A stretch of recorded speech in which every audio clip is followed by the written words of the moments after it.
Welcome to On the Verge. This is Zach Spedden, joined as always by Bob Feld and Nick Stevens. And on tonight's episode, we welcome Jonathon Mayo, who covers the draft and minor league baseball for MLB.com and MLBpipeline.com. Jonathon, how are you? I'm doing all right. Thanks for having me.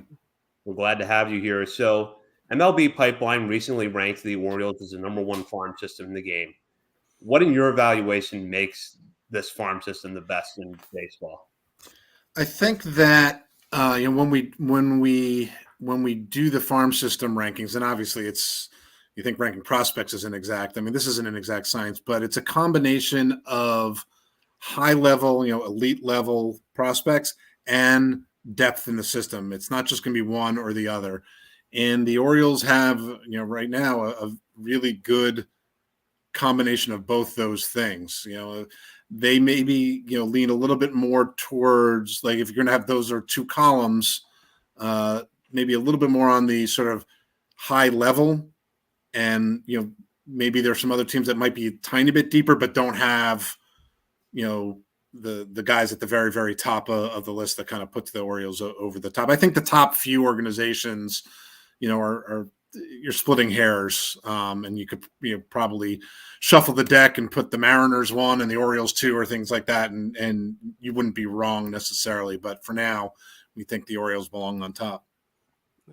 You touched on the depth there. We know the Orioles are extremely top heavy with Rushman and Rodriguez at the top of the list, but you guys noted the depth of the system as well. And this is something that we've constantly highlighted, especially over the last year with the return of minor league baseball. How would you compare that depth to other organizations around the league, though? I mean, it's up there. I mean, there might be a couple of teams that are, slightly more interesting. I've been doing the Orioles list for a while. The last couple of years, Joe Trezza has done all the heavy lifting, but I still sort of work with him to put together the order. A few years ago, coming up with 30 names that were worth talking about was a stretch. And for me, it's like, it's more anecdotal, but when you're writing up or reading over 26 to 30, and you're like, wow, this guy's interesting, or this guy's going to be a big leaguer. And then that behind those 30, there are more guys that are kind of interesting. That's when a team has really built out its depth. And it's also, if you look at where these guys are going to be starting, it's top to bottom. Obviously, the recommitment to Latin America has added a whole nother layer of talent acquisition at the bottom levels, and we'll see how that shakes out. But that certainly adds to the excitement with the organization now, I think. In terms of bringing in guys who have the chance to be, big league contributors, if not more. So you didn't have a lot of fun putting together the list with Irvin Ortega's and Randolph Gasaway's in the back. I'm not naming names. You're not going to get me to do that. Adley Rushman ended up number 2 behind Bobby Witt on the overall top 100 list. Both have strong arguments, number 1, as well as Julio Rodriguez. Great group there. I'm glad they're going to be starting on opening day, at least the non-Orioles. Is this group an outlier in terms of the separation between the top 3 and the rest of the 100? And how special are these 3 compared to like a normal year's top? I'll take the second part of that question first. It's as good as it's been, I think, in quite some time. I think my colleague Jim Callis has pointed out, if you go back to like 2018, you had Shohei Ohtani showing up and Ronald Acuna and Vladimir Guerrero. That's tough to beat. Shohei Ohtani is a totally different animal. The next year you had Vlad Jr. and then Fernando Tatis and Eloy Jimenez. So you've had some good, very, obviously, Vlad Jr. is a special player, and Tatis is, turned into something really extraordinary. And by the way, I'm looking at end of year lists and not preseason lists, I'm realizing. But there's been a combination that have been close. But this is, to me, as good as we've had. I think you could make a strong argument for any of those 3 guys being the number 1 guy. And I'm sure Orioles fans were outraged that we had Adley Rushman number 2. Again, like I said, with the farm system rankings, I think you could shuffle the deck and you could put Rushman 1 and Witt 2. You could put Rodriguez 1. It doesn't matter. I don't know that in terms of separation, I don't think there's that much of a drop off. I think the very top of our top 100 is really, really strong. You've got the Tigers combination of Torkelson and Green, and then, your guy Grayson Rodriguez at 6. Maybe there's a bit of a drop off after that, but all the tons of guys up the middle. We've got 3 catchers in the top 10. I don't know that we've ever had that. Anthony Volpe and CJ Abrams have tons of upside as up the middle players. So I don't know that there's that much drop off from the top 3 to the next guys on the list. So one player that seems really tough to evaluate right now is Heston Kjerstad. He missed last year with myocarditis. He's going to be hurt at the start of the year with a hamstring issue. But we know how much talent that he has and how much talent he's shown in the past. So when you're looking at him right now, how do you evaluate him? And then what would you, I guess, call a success for him in 2022? Let's have him play a game, and have an at bat, and then we'll see. I mean, he hasn't played any baseball in 2 years. You consider 2020 was shortened anyway, so he hasn't played like anything close to a full season since his sophomore year at Arkansas in 2019. So it's almost impossible to evaluate him. We're kind of still giving him a little bit of the benefit of the doubt based on what his tools seem to be, but there's so much unknown. Listen, there's so much unknown with anybody coming off of that 2020 shutdown. Every player is going to be different in terms of how they come off of it. He has yet to come off of it. So we don't know. Just like, in 2020, he came out of the chute at Arkansas as the best college hitter in baseball.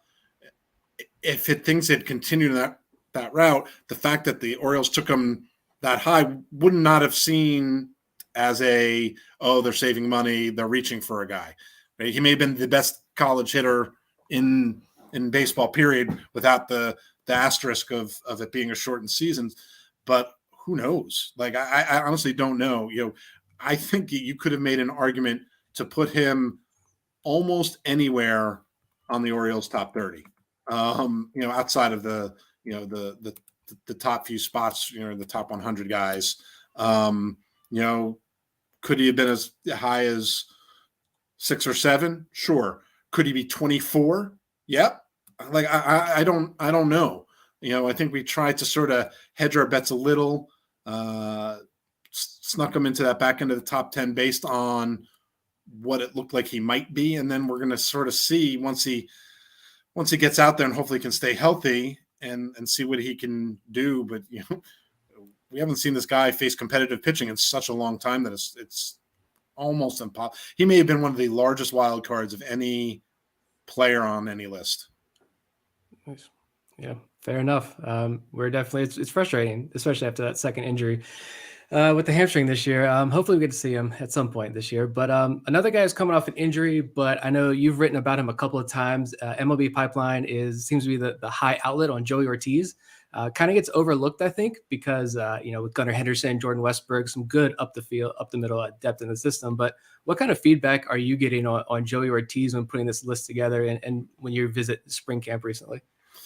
Yeah, well, I'll tell you, when I visited spring camp, there wasn't a whole lot of anything going on. So it's not like I saw him doing anything. I think he took one live BP at bat that I happened to see. But I think the thing that has stood out in terms of the feedback we've gotten is he came in as a guy who could really, really defend. And he still can do all that. He is arguably the best defensive infielder in the system. And that's not taking anything away from Gunnar Henderson or Jordan Westburg, who are kind of a little bit freaks of nature just because of how big they are. But Joey Ortiz can flat out play defense. And the bat is starting to catch up. He's going to be a glove first guy, but I think, there's a little bit more there in terms of what he's going to be able to do offensively that makes him a more well-rounded player, at least in terms of what folks within the Orioles system and, some feedback that we get externally. But I know that he showed up to camp this spring. He's a little stronger, so he can impact the ball. There's some pop there. So he went from being a guy who looked like a defensive utility guy, which almost can't exist in today's game, to a guy who looks like maybe he has a chance to be an everyday shortstop because he's going to hit enough and play really, really good defense up the middle. Yeah, that's very good stuff. Obviously, the Orioles are loaded with positional talent, but there is a little bit of debate on the merits of the pitching depth in the system. Do you think that compared to other teams that it's okay in that regard, or do you think they're going to have to trade from their positional depth to acquire a more top line pitching down the line?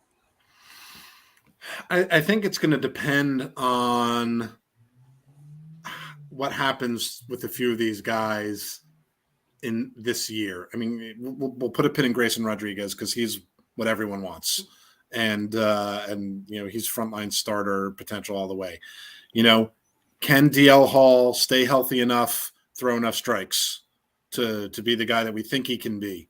I don't know. We'll have to see on that. And that, if he can, then suddenly you've got a righty lefty combination that's just about as good as there is. And that's a pretty good foundation. But then, you look at a guy like Kyle Bratis and Mike Baumann, who's now they're both getting a little bit older. This is a big year for them to sort of show what they can do. I feel like this is where you insert the you can never have enough pitching axiom, which is so well worn, but like with most cliche things, there's some truth to it. And there are, it's definitely the hitters that make the system stand out more, but there are some interesting pitchers.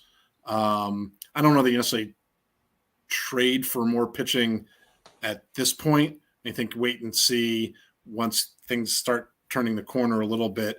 The Chicago Cubs still haven't been able to develop pitching, and they managed to win by acquiring pitching at the big league level. But I think the Orioles are a step or two away from having to worry about that. You alluded to this earlier, but how important has it been for the Orioles to rebuild or build that scouting department in Latin America under Kobe Perez and Mike Elias and become more active in the international free agent market? I mean, it's essential. Like, it's why would you, whatever industry or business you're in, keep yourself from acquiring talent from a huge market that everyone else in your industry is got their toes in, their feet in, up to their necks in. It boggles my mind that here we are in 2022, and this is like a new shiny toy for the Orioles. Like, I don't understand it. I will never understand it. So the fact that they did that, it just opens up more doors. They went in hard. And then it's just, a question of, are they good at evaluating the talent, and which is the same for all 30 organizations.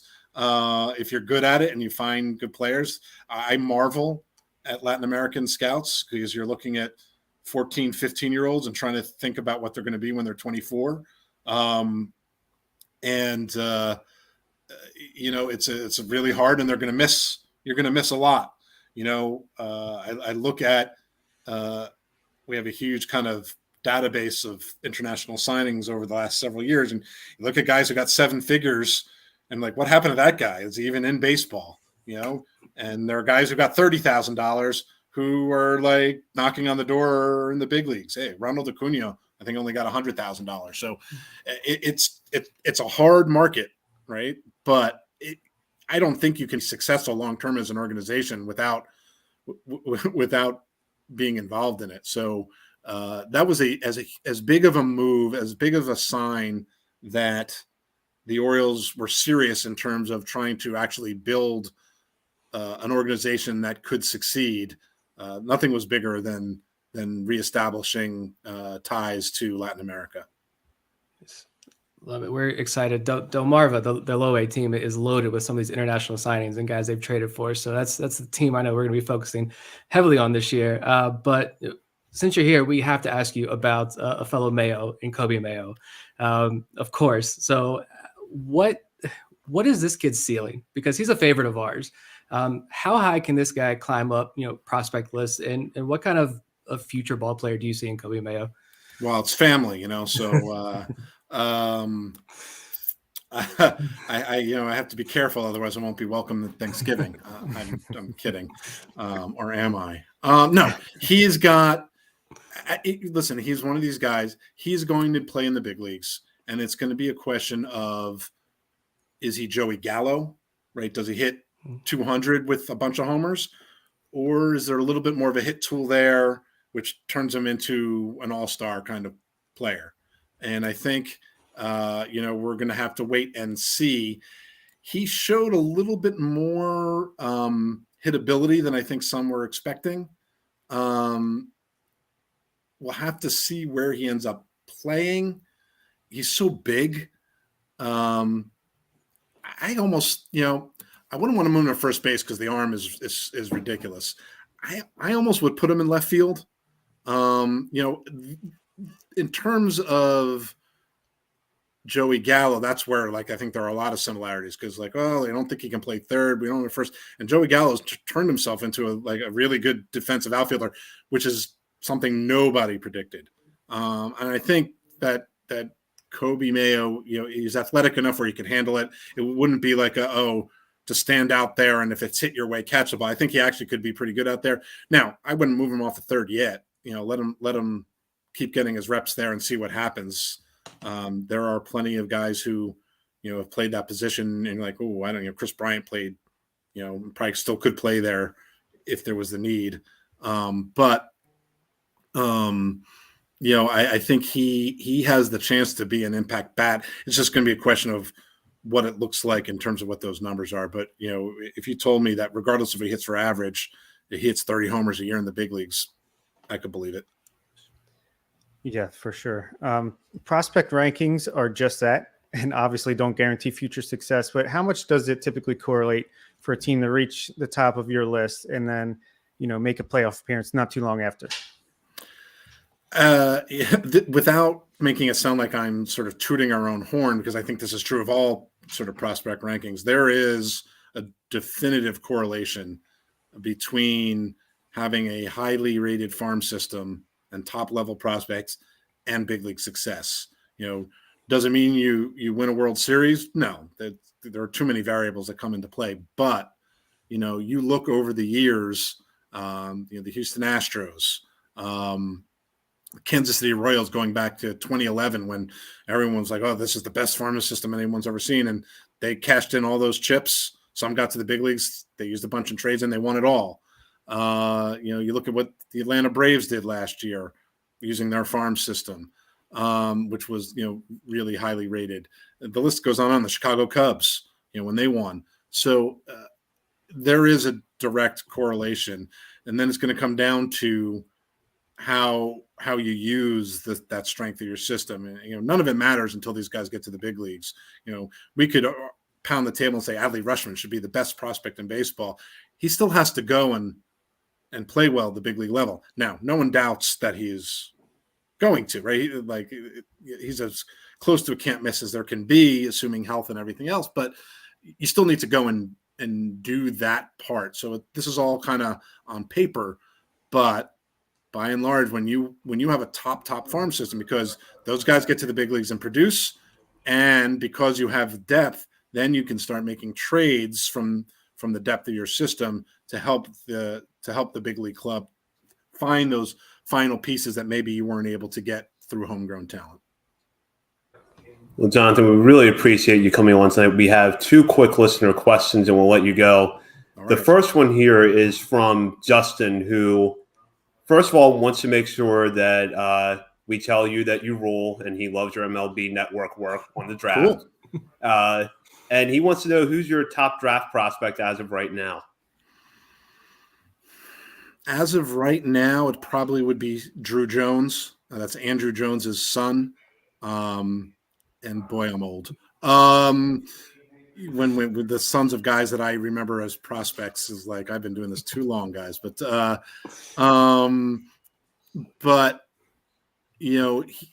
are 3 high school guys have been at the top we're actually digging into a new draft list. The top 150 will be out in a few weeks, and it'll probably still be some combination of Drew Jones, Tamar Johnson, who's a high school infielder from Georgia, also can really hit. One of the best high school hitters we've seen in a very long time. And then Elijah Green, who has stupid power. He's just a tool chest with some questions about the swing and miss in his game. But those are the top 3 guys, all high school guys. A lot of bats in this class overall.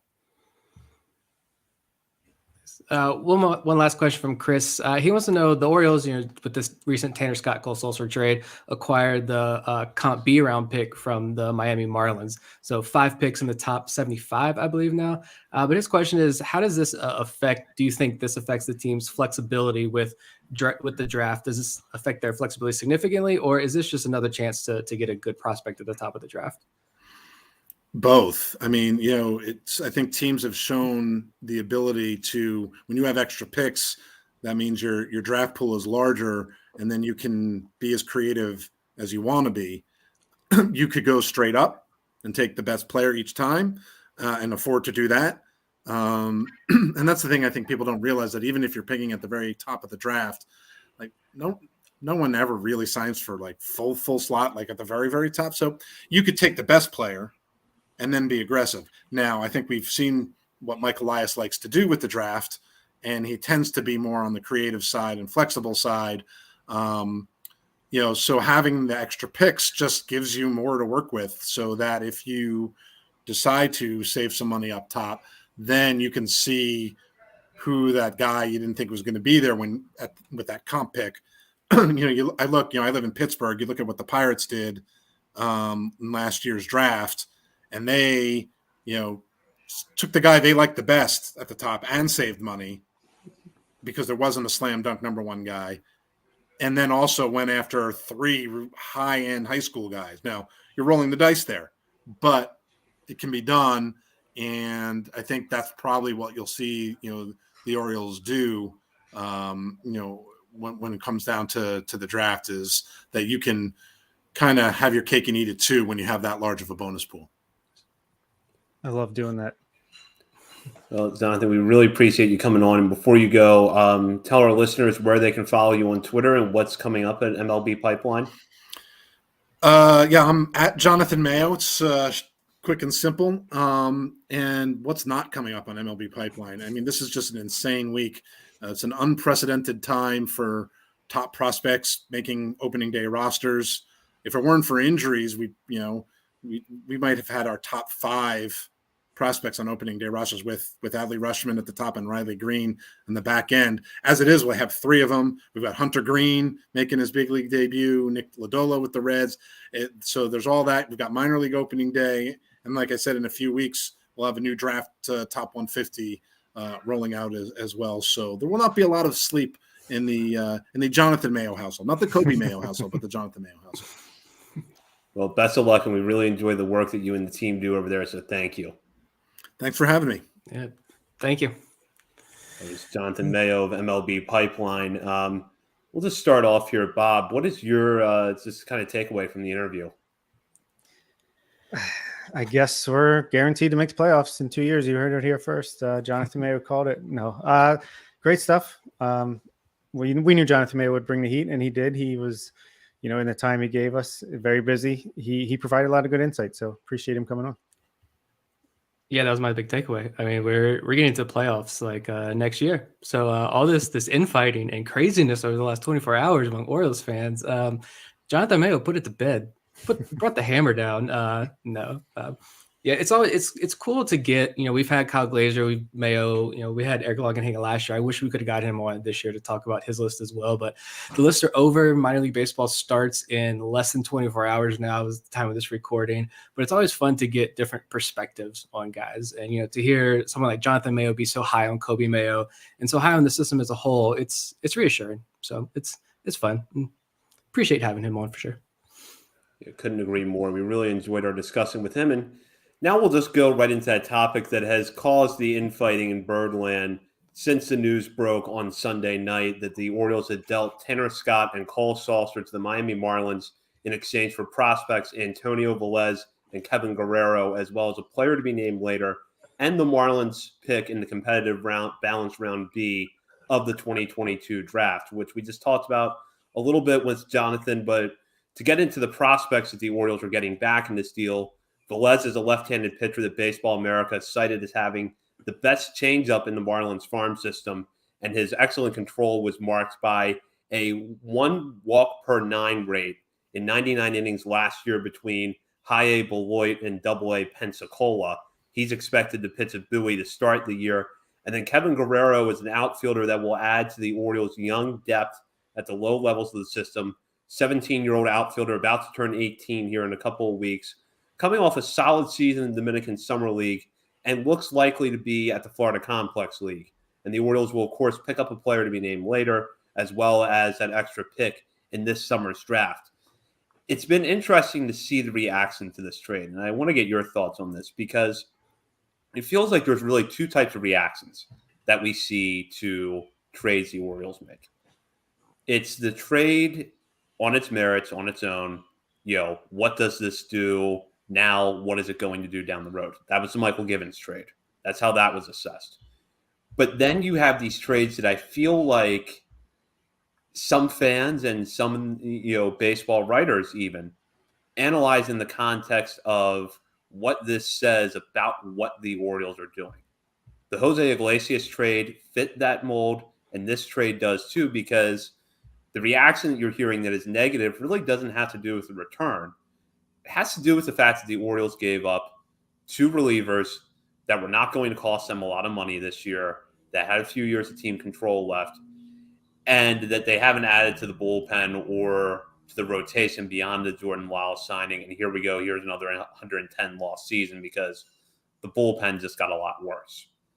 So, Nick, you expressed recently that you thought the Orioles might have made a mistake holding on to Tanner Scott at the deadline last year. So I want to start with you on this because, you've talked about this before. What are your thoughts on this deal? I'm glad it happened 24 hours ago and not like right before we came on the air, because I was ready to spit some hot takes on here about this trade, but I'm not going to go there. Look, if you're upset about it, I get it. I fully get the arguments as to why you don't want to see these guys traded right now. I get it. But at the same time,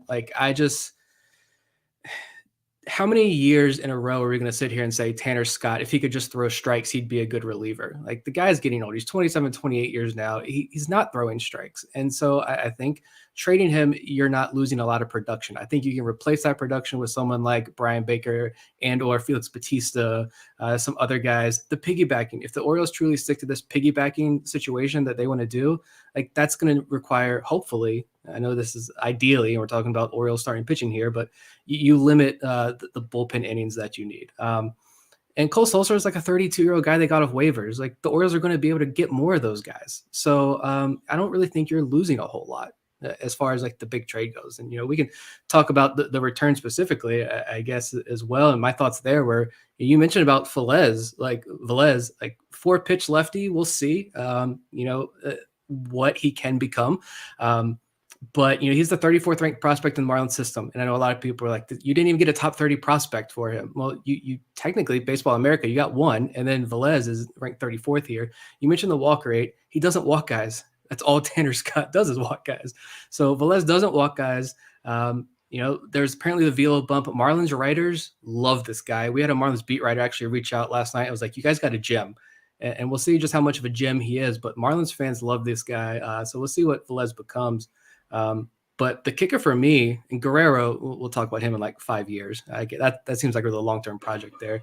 But the kicker for me was the draft pick. I mean, 5 picks in the top 75 now, like we just mentioned, almost another $1 million or so added to their draft pool, which is already the largest among all 30 teams. I think now the Orioles can be extremely aggressive with this draft, take pretty much whoever they want, and they have an opportunity to just clean up in what is hopefully the last time we're picking 1-1 for a very long time. So, without the pick, I think it's meh. I wouldn't be like overly excited about this trade. I would just say, let's see what these guys can do. Happy trails, Tanner Scott and Cole Sulser. But with that draft pick, like, that tilts it for me that I like this deal and I have no issues whatsoever with it. There's so much to get to with this trade. It's so much to it. First, as far as like people getting upset, I do understand. And even one of our patrons, Dave, came out today and said it's not so much the trade itself. It's just that, they didn't spend money on improving the roster for this year, even if it's just 1-year deals on veterans that are only going to get not even double digits, millions of dollars. I get that. I totally do. I think you can make the same improvements that they have been and spend a little bit of money to try to improve the roster.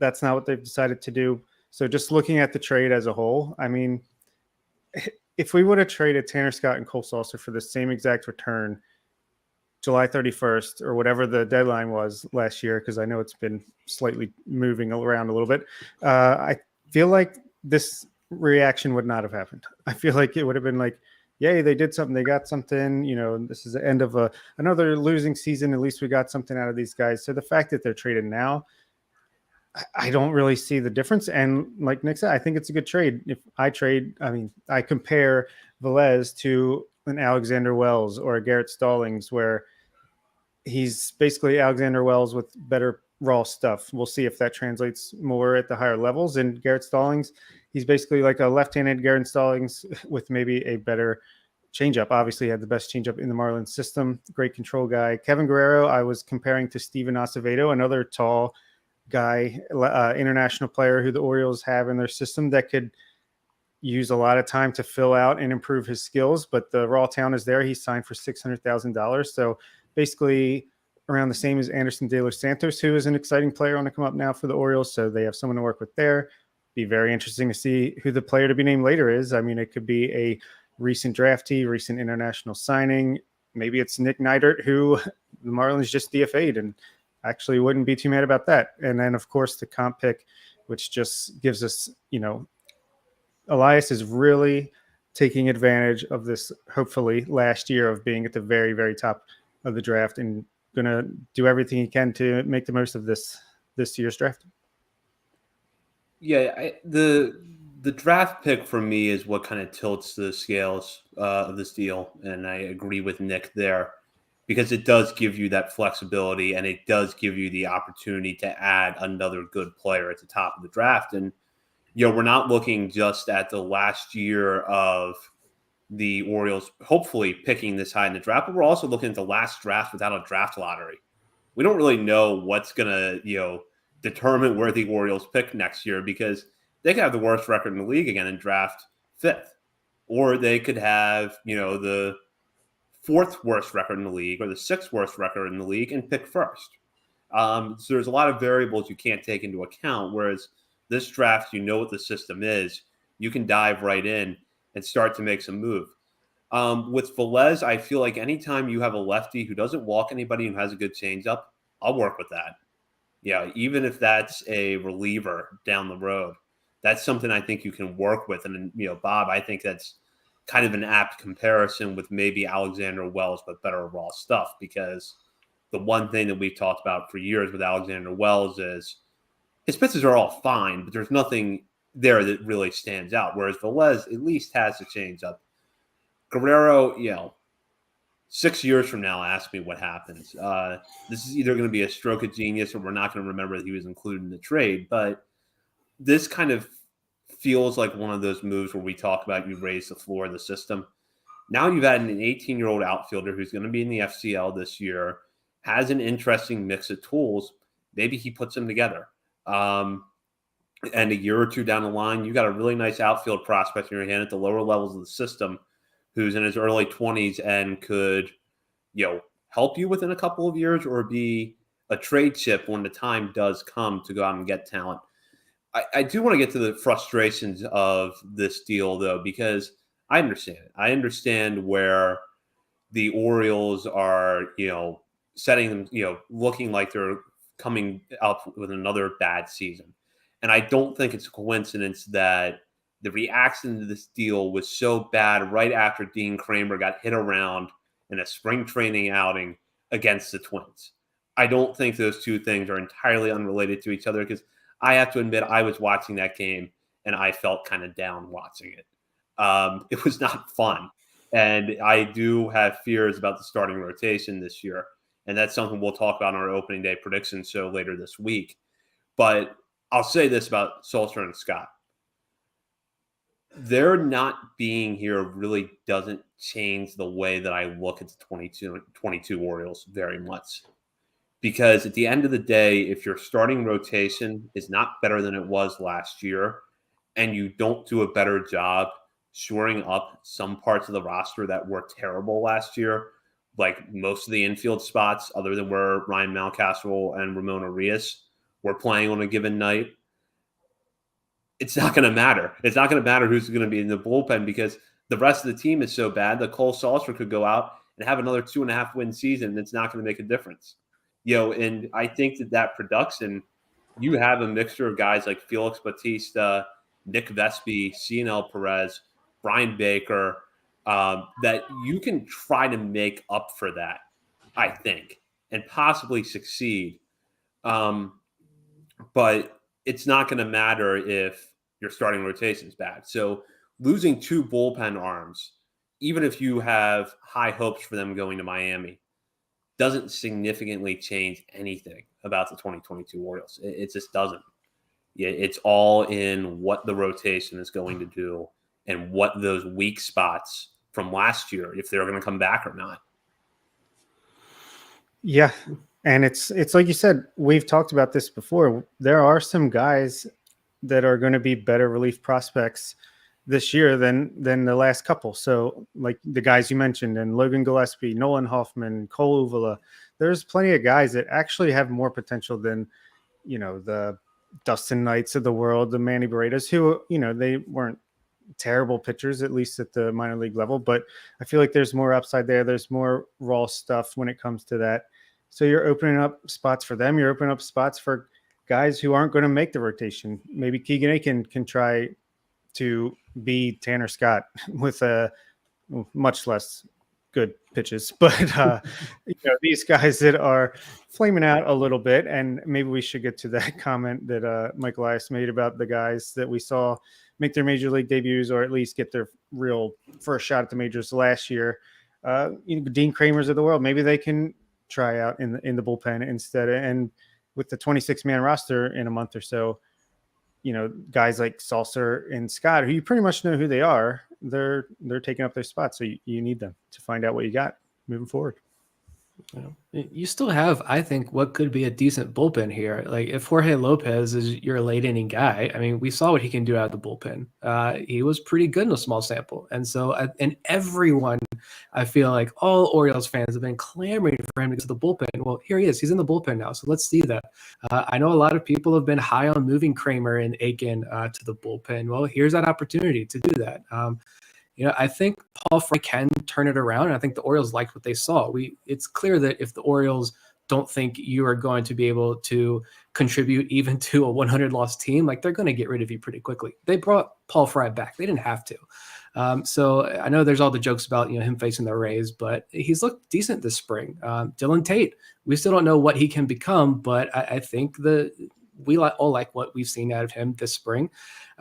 So, Perez has been interesting. Siena Perez, the waiver claim there. I think Joey Crable I think his last outing was really, he looked really good last time. That could be a guy that fills a couple innings for you there. Brian Baker's looked good, minus that last inning. Travis Lakins is still around. That you could use him whatever, you can fill you a couple innings there, but like you've got guys to fill the innings, and I think you've got intriguing arms that can get an opportunity. And I honestly, I've kind of come around the idea.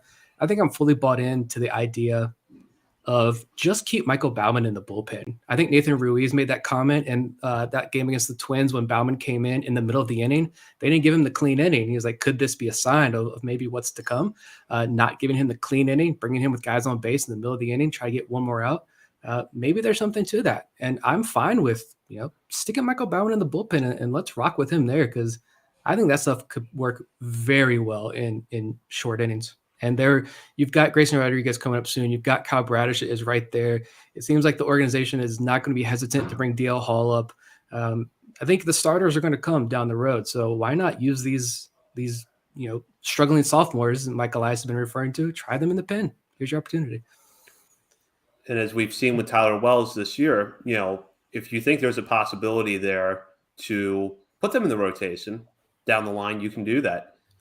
We did have a good question here from Vivek that I want to bring up before we go over to our discussion about the Orioles starting rotation. Some comments Michael Elias made, which is, do you guys feel that Perez made Scott expendable in a way? Which is the interesting thought, because Siena Perez, a waiver claim over the offseason from Cincinnati, has come in and had a pretty good spring training. He's also out of options. So he seemed like a guy that, if it was a close call, was going to make the opening day roster for that reason. But, on his performance, he has earned an opening day roster spot. So curious to get your guys' thoughts there. I would say maybe not exactly, but I don't think it hurts. I mean, he's looked good this spring. He's a lefty that throws hard and has a lot of the same issues Scott has had as far as why he hasn't been able to make it so far in his career at the major league level. He's got a little bit of control issues. Haven't seen it in the spring, so maybe he's ironed that out a little bit. I'm excited to see what he can do for the Orioles. That's, maybe we've been saying Tanner Scott, if he could just get his control a little bit better for like 4 or 5 years now. So let's say the same thing about Siena Perez, and maybe it'll work out this time. Yeah, I like that. Maybe indirectly, but yeah, Perez seems like an exact clone of Tanner Scott. How old is Perez? Let me see. Is he 25, 26? Yeah. So he's like 2-3 years younger version of Tanner Scott there. High strikeouts, huge velo, walks a lot of guys, good ground ball numbers. You don't know exactly what you're going to get, but he has looked good in spring. So, yeah, that's one of the guys that can replace that production that Tanner Scott's going to give you. I don't know what Scott has done. I'm trying to pull up his, F4 and stuff. Great podcasting material. Yeah, 0.1, 0.4, 0.4. I mean, he's been fine. You can replace that, I feel like, pretty easily. And Cole Sulser too. Cole Sulser may not be in baseball in 3 years, right? He'd probably be retired. So we need games. Let's talk about baseball games. And Siena Perez, what do you know? A waiver claim. So you can replace the Cole Sulser production with another waiver claim, a younger one. So here's the comments that Michael Elias made, and it felt unusually contrite for him, which is why I think it made the rounds earlier on Monday. And the full quote here from Nathan Ruiz at the Baltimore Sun. And this is from Michael Elias. Obviously, our pitching staff, it's going to be a struggle sometimes to cover innings, and it's something that we're certainly aware of and worrying about and talking about. But there's a lot of opportunity here for the players that are here and that are coming. I also think we have a really good chance of getting some big graduations in that department as well, and we're looking forward to that, but we're counting on Means and Wiles once they get built up to hopefully remain healthy and be strong. And we're really counting on this group, and this is what kind of caught everybody's attention. Zimmerman, Lothar, Kramer, Ballman, the guys that are on the 40-man, Keegan Aiken, that we've been pitching the last couple of years, some of those guys need to step up. That's why we're struggling right now, is because we haven't gotten a real cemented breakout from one of those guys. And we still have high hopes for them and want some of those guys to click this year, because it's going to be tough if they don't, and we're going to have to move on to other people. I mean, he's right. I mean, he's 100% right. And we've said that before, I think numerous times on this show. We need at least one of those guys to step up this year. And I feel like that's a major reason why a lot of fans look at so many of these pitching prospects, right? Your Drew Roms, your Kyle Branoviches, your Zach Peaks. They look at these guys who might be fringy starters. Are they back-end starters, or are they relievers at the next level? A lot of Orioles fans are going to say, well, we haven't been able to develop any of these guys into the major leagues. So what makes me think that the organization can do it to these guys? All right. So I do get that. And I do 100% agree with that. At least one of those guys does need to step up this year, because it's been tough. And so we'll see what happens though. But like I said, you put Bauman in the bullpen. I like that. And then I would consider that a success though. I don't know if you guys would consider that a success, or other Orioles fans would say, if the other three of those or those other guys flame out, but Bauman's a good reliever, is that a positive sign? I tend to say yes, but yeah, I don't really understand why people are upset about this quote. I think it's kind of refreshingly honest, and it just shows the frustration that we all have. I mean, it's harsh, but it's fair. I mean, these guys, maybe it stems from the fact that, they aren't his guys. These are the guys he came into, and he's like, man, it's working for the guys I've brought in and we've brought up from the way back. I mean, from the way all the way up. How come the development tricks that me and Chris Holt have implemented aren't exactly doing the trick for the guys that were already here? I don't know if that's the case, but I mean, yeah, could have signed some more major league caliber guys, but then you would be taking away the chances from these players to break out like they were hoping they would. So I don't know. I like when the people in power are honest, because it's very rare that they are. And the point that I would make is that I think every one of those players that Mike Elias mentioned really doesn't have anything left to prove in the minor leagues. I mean, we've been critical of the way that the Orioles handled Zach Lowther last year, not giving him a consistent routine, not leaving him in one place really long enough for him to get settled.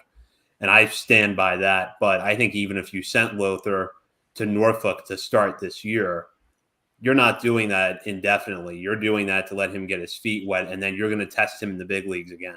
Yeah, I think that all of these players are at the point now where you're not going to go to AAA and prove anything that you haven't proven already. So the time has come to really step up and settle into a big league role. And to Nick's question, yes, I would consider that a success. If Ballman becomes a good major league reliever, I would take that as a success. And honestly, I'd take that with any of these players. Ballman's the more exciting one to think about in the bullpen just because of how his stuff could play there. But if any of these players become productive relievers and they're around for the next few years, I'll consider that a success. Yeah, for sure. And also, one last thing about that quote. If you were to show that quote to all the guys that he mentioned that need to step up, how many of them would disagree? I mean, they have to feel the same way. They've struggled. I think even Bruce Zimmerman had a comment today as well. It was like, yeah, I agree with him. We need to pitch better, and it's up to us to do it. So that's the last thing I had to say about that. I think there's one guy on that list that would probably disagree, but yeah, we won't go there. But yeah, that's somebody's got to step up. I do agree. I think every Orioles fan would agree, and I think that would go a long way in calming maybe some tensions and some harsh feelings. If you got to see some development at the major league level, and as high as we are on so many guys and this minor league system as a whole, none of us would disagree that we got to start seeing it translate at the major league level. Bats too. Jahmai Jones last year, like that was rough. We got to see more of that up the next level. Ryan Mountcastle, I think, was a good start. That's a good success story, but you need more of that. So we'll see what 2022 brings. I couldn't agree more. And now we'll turn our attention to the farm system as all break camp rosters for the Orioles 4 full season affiliates are out. Bob and I covered Norfolk's roster last week, but we will give Nick a chance to weigh in on that since we have him on tonight.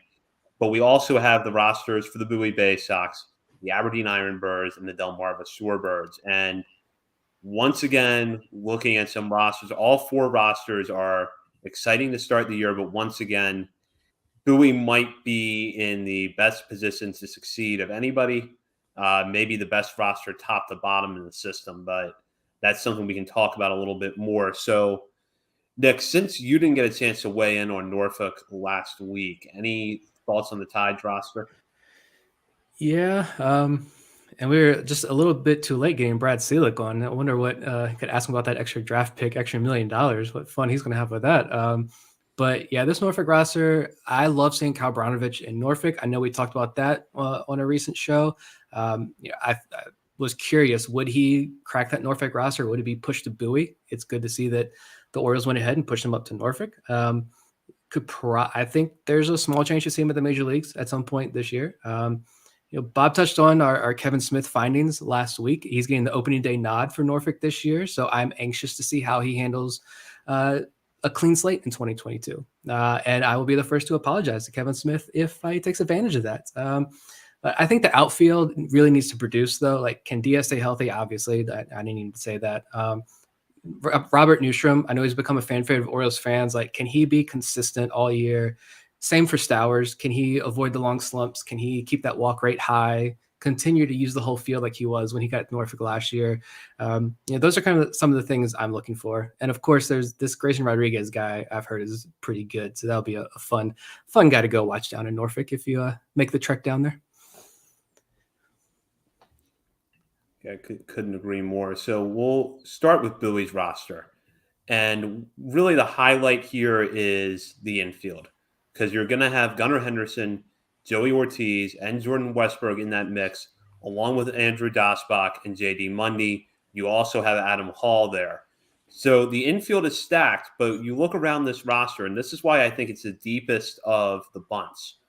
In the outfield, you're going to have Zach Watson and Hudson Haskin out there to go with Shane Fontana and Toby Welk, plus probably see Dasbach and Hall a little bit in the outfield.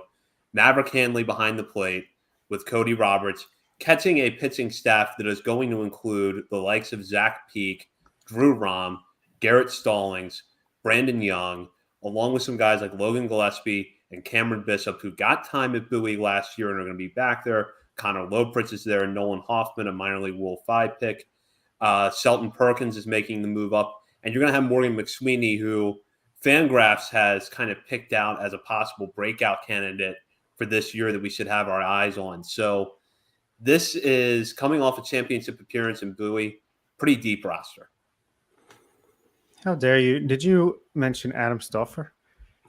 I did not, and I should have. No, I love this pitching staff. Yeah, obviously the infield is like the eye-catching portion of the roster list here because of all these great high-end names. But I am a big fan of this pitching staff. You got Drew Rahm, Zach Peak, Garrett Stallings, Ryan Watson, Brandon Young, Cameron Bishop.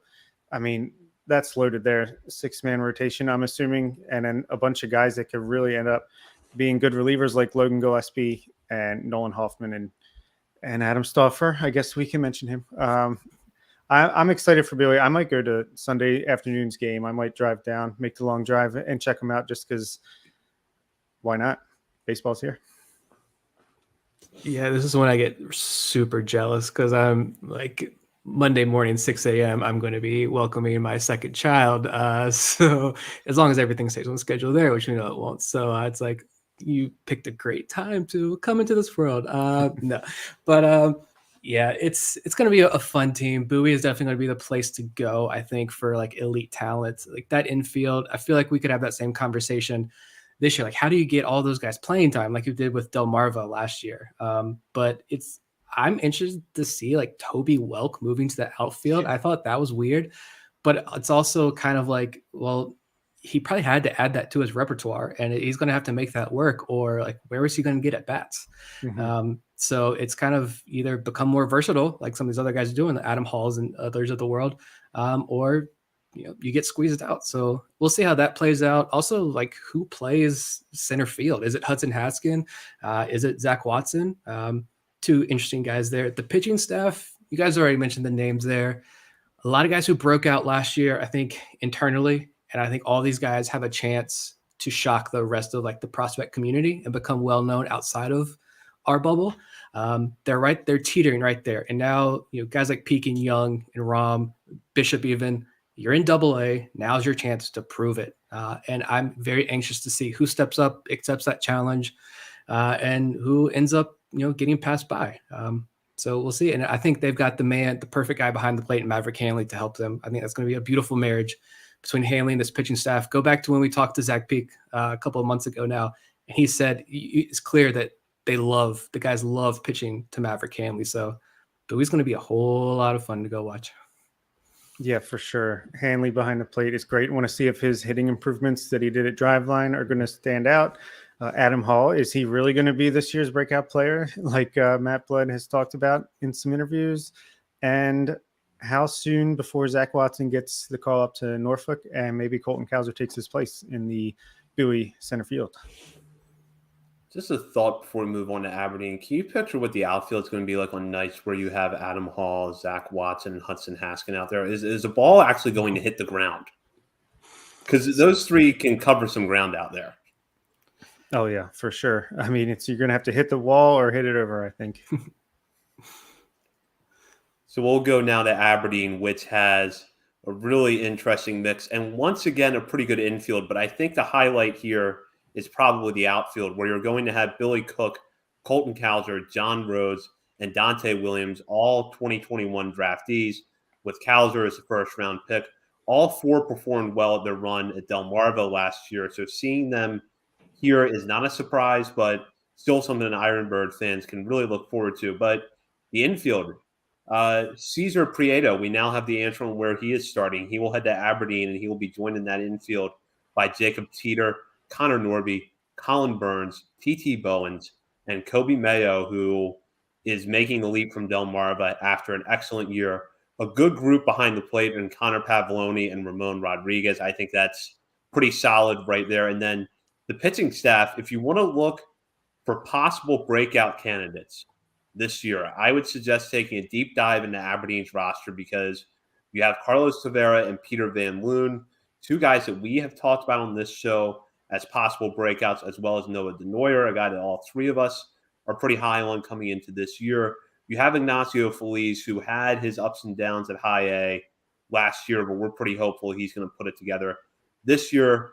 You've also got Houston and Nick Roth, Griffin McClarty, and of course, I can't forget to mention they have Dean Pinto. Drop everything you're doing the first time Pinto takes the mound at Ripken Stadium this summer or this spring and go watch it. So that pitching staff, there's a lot of potential for breakout, but you also really got to like just how good this outfield is, especially because, as Bob alluded to when we were talking about Bowie, you might not see Colton Cowser in Aberdeen for very long. Yeah, as far as hitters go, like this is my favorite roster. Like I do love Bowie's infield is phenomenal, top end talent, guys we hope to see in the major leagues very soon.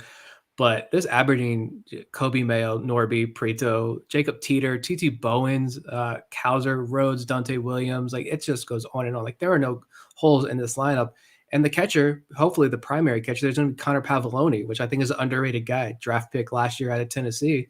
He's got good power too. I mean, these guys are going to put up some monster home run totals in Aberdeen. I'm interested to see how these guys fare against high pitching. They're going to make a big jump, and we'll see who accepts this challenge. But these are all high floor guys for sure. The pitching, like you mentioned, I think that's perfect summation there. The pitching, like if you're looking for a breakout star, go to Aberdeen because you don't see a lot of sexy names other than Gene Pinto.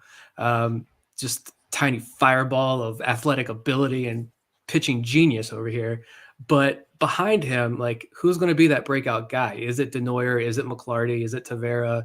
Is it Jake Prezina? Is there more there with him? Like, I mean, I'll be the hype man for this rotation and say I think it's underrated, and I think people should pay attention to it because someone's going to break through, not named Gene Pinto, is going to break through and be a guy. And so we'll see. But the bullpen too, looking at the bullpen, like Peter Van Loon, I'm a huge Van Loon guy. I'm stoked to see him in the year in AA. I don't know what it is. If it's the name, if it's that he's like 7 feet tall out there, the slider, I don't know what it is. He doesn't walk anybody, but Peter Van Loon, like that's the jersey I want. I'm Peter Van Loon stand 100% over here. Keep your Adley Rushman jerseys. Nick swoons for Peter Van Loon. If I didn't care about my marriage, I would make sure to see every Gene Pinto start this year, whether it's in Aberdeen on the road, when he goes up to Bowie. I got to at least make sure I see one of his first few in Aberdeen. That's super exciting to me. I completely agree with the pitching. I mean, and it was kind of this way last year, I feel like, because this is going to be where the guys that the Orioles do draft, the pitchers that the Orioles do draft out of college, but then don't get much time at the end of the previous year. It's like, okay, so what do we have here? There's a lot of names that we saw like 5 innings from or 10 innings from, or maybe less. Armbruster, Tavera, Van Loon, you name it. So I'm curious to see which of those guys. I'm very excited to see Carlos Tavera. I think that's a guy that could also break out in a big way this year. And can Ignacio Feliz bounce back? Noah Denoyer, Cinderella story there. So yeah, love the pitching, the position players. It's like when you have players that you're going to have on your bench that you're like, man, this is a decent prospect. He should be getting every day at bats. You're deep, at least at this level and throughout the whole system. So yeah, Kobe Mayo just turned 20 years old 4 months ago, and he's going to be the starting third baseman in high A. And who knows how quickly he could move up to AA if he's as good as we think he is. And Cesar Prieto, Connor Norby, Colin Burns. Is Colin Burns even going to play? And he's like a legitimately decent prospect. So God, it's an exciting team. Can't wait to see him in action. Yeah, absolutely. Would you have thought a year ago this time that we would be sitting here now talking about Kobe Mayo and high A? No way. Not until he. I didn't even think he was going to get the promotion to Delmarva late last year, and then he gets that, hits even better there, destroys the ball, and then it's like, well, that's enough. Move him up to high A. Yeah, that's very impressive, and I love to see the aggressiveness by the front office. Yeah, I think we talked about that at least once on the show, or had a question about that, and thought for sure once because he started the season late as well with that knee injury. So I thought for sure he's so young. You're going to keep him in the FCL all year. He'll come out, maybe even skips Delmarva, maybe a couple weeks in Delmarva this year and ends up in high A. But yeah, and Jonathon Mayo, Uncle Mayo over there mentioned, like, it's the hitability. He impressed even guys who were high on Kobe Mayo. He exceeded their expectations. So I think he's definitely the most exciting player on this roster. But yeah, you mentioned Colin Burns. That's the interesting one. Like, Burns getting the call up over some guys, like, there's some guys not listed. I think I actually put together the list of all the guys. Like, where are they? I don't see them on any roster. Is Servideo, guy like Anthony Servideo, is he hurt? Maybe going to come around later and take a spot in Aberdeen at some point. But regardless, I don't think you see. I think there are a lot of guys on this roster that can move up pretty quickly. So it'll be interesting to see how the Orioles handle these guys. And it's pretty easy to see when it's all listed out like this why a guy like Daryl Hernandez, who we thought for sure would move up to Aberdeen to start the year, he's starting back at Delmarva because Aberdeen's loaded already with guys. And, it wouldn't, I don't think it's going to hurt, as I'm trying to transition to Delmarva here. I don't think it's going to hurt him to repeat that level and find some confidence and see his own improvements facing the same level of competition. Yeah, and he needs everyday at bats, and hopefully, because these things have a way of sorting themselves out, as we saw last year, and things can start changing quickly. So hopefully he's somebody who goes back to Delmarva, gets regular at bats, hits well, does what we all know he's capable of doing, and then gets that bump up to Aberdeen and, gets a chance to prove himself at the next level. So we'll use that to actually transition to the discussion about Delmarva's roster, which comes out pretty much as we have been advertising it, and most observers of the Orioles have been advertising it throughout this offseason, which is loaded with players who were signed off the international market. Misael Deson, who got there late last year, is going to be back in Delmarva, but then he's going to be joined by players like Isaac De Leon, Moises Ramirez, Noelbreth Romero, who was part of the trade for Andrew Castner with the Red Sox a few years ago. And then you look at this pitching staff: Moises Chase, Raul Rangel. Definitely some interesting names that could break out. I'm going to go with one player, though, that I'm really interested to follow, who was not an international signing, and that's Ryan Higgins, who was drafted by the Orioles last year. We unfortunately did not get to see much of him after the draft because of an injury, but this is someone who had, interesting power in college, 9th round pick. Going to be excited to see what he does at third base every day in Delmarva, presuming that's where he's going to play. Yeah, I noted him as well. And talking about Hernandez, like, I do feel bad for Hernandez, but like, he's so young, and I'm sure he's probably got to be frustrated. And if he is, like, especially watching 2021 draft picks leapfrog him, but I hope if he is frustrated, he uses that to his advantage and he channels that and he puts up a monster season. I think, what was that stat? Like, he only faced like 6 at bats all year against pitchers who were younger than him or older than him or whatever that stat was. But point being that he was so young and played pretty well, quietly had a decent season. I'm also excited for Ryan Higgins. I think he's got big power in that bat. Interesting to see what he does. But yeah, the two names for me are Moises Chase and Raul Rangel. Like, Delmarva Stadium, Purdue Stadium is like 4.5 hours away from me. I will drive out there with a 2-month-old. I don't care to watch these guys pitch. Juan De Los Santos is another name that I think I'm really interested to watch in full season ball. And there's some other guys like some later 2020 draft picks like Connor Grady, Ryan Long. Ryan Long he came out like D3 or NAIA, like Panoma State or some college out in California. The data on him looks really interesting. So I'm excited to see what he can do. But yeah, some interesting pitchers, though. A lot of UDFAs, Daniel Fetterman, Shane Davis. I have a soft spot for him, but I think it's telling that he's back in low A this year. But you mentioned the story here is the international guys. I'm Josue Cruz. Once he hits his first home run with Delmarva, like I'm losing it. That guy is a monster human being, and I cannot wait to watch him. And one more name, Luis Valdez. I actually saw some video of him when thought I saw the name before, but I wasn't super familiar with him. But he's going to be, I don't know how high he's going to end up climbing in the system, but he's going to be like a lightning rod type player for Delmarva. So if you go to Delmarva to watch these guys, watch out for Valdez because he's going to be a lot of fun to watch. Speedy infield or outfield utility guy, not a lot of power, but he'll be a fun utility player this year. So excited for Delmarva. This is like the homecoming for the international awakening that the Orioles have gone through. I mean, and it's not going to slow down throughout the year. If anything, it's just going to get more and more exciting as guys like Michael Hernandez, Samuel Basayo, potentially, some of these guys, Anderson Dos Santos, they could potentially earn a promotion the way Kobe Mayo did last year and make it stateside. Some of these guys could get promoted to High A Aberdeen. I mean, Moises Chase and Raul Rangel, Nick nailed it. Those are the guys. Michel Desaune, even Isaac Bellany, I feel like is a cool guy to watch fight. He's always wearing the shades. I love to see that.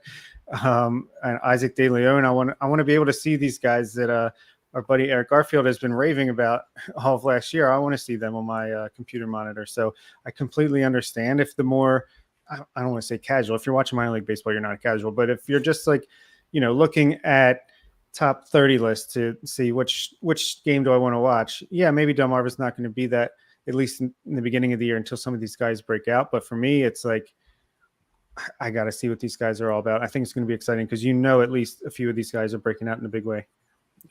You hit it there too. Like these aren't even the top international guys. Desaune, for sure, you can throw him in there, but these aren't the top guys. So if Delmarva plays really well and some of these guys start breaking out, like just imagine we get to see Braylon Tavera and Hernandez and Basayo and Edwin Amparo and all these other guys, these recent top signings that got $1 million+. That's why Delmarva, man, like a lot of people are excited for this team, and this is a big reason why. Yeah, Bob, I'm glad you mentioned Bellany. He's a holdover from the Dan Duquette years. He was signed in the 2018 free agent class, and it's interesting to look at the numbers that he put together in the FCL last year, finishing with an OPS of just over 800. He's 20 years old. He'll be 21 at the end of this year. So young guy for the level, coming off a pretty solid season. Definitely interested to see what he does for them this year. Yeah. And I think, are there any names that you guys don't see that you're curious as to why you don't see them around? Because I got a few, but I don't know if you guys have paid attention to that. Steven Acevedo, who I mentioned earlier, I felt like he might have been able to start. Elio Prado, a couple guys that maybe they're just, they need a little more time down in Sarasota. Maybe they'll start in FCL and work their way up from there, or maybe it's an injury. There's always the possibility of injuries that we don't know about. Yeah, and I suspect we'll get more clarity here over the coming days about why certain players aren't assigned. Greg Cullen and AJ Graffinino stood out to me. There's so much middle infield depth at high A and double A that it's easy to overlook. But, Cullen was a guy that we were talking about back in the Arizona Fall League as a possible breakout candidate for this year. And Graffinino has always gotten, going back to when he was drafted by the Braves, rave reviews for his defense. He just hasn't had really a full season in the minor leagues to put together the kind of offensive breakout that some were hoping for, but the defense has always been lauded. So I was, that was a guy that I looked at and I thought wherever he goes, he'll help out the pitching staff every night that he's on the field just because that defense up the middle is so good. Yeah. Also, sorry, one more I just thought of. I thought we were only talking about low A, but Jake Lyons, is one that I was curious about. Yeah. And to Graffinino too, I think Tim DeJong shouted him out as that under the radar defensive guy, and he hasn't played since 2018 really. But yeah, Eric mentioned there Servideo. He only saw Servideo maybe once on the field. I hope I know he had a lot of injuries last year, so I hope he can get out on the field quickly this year.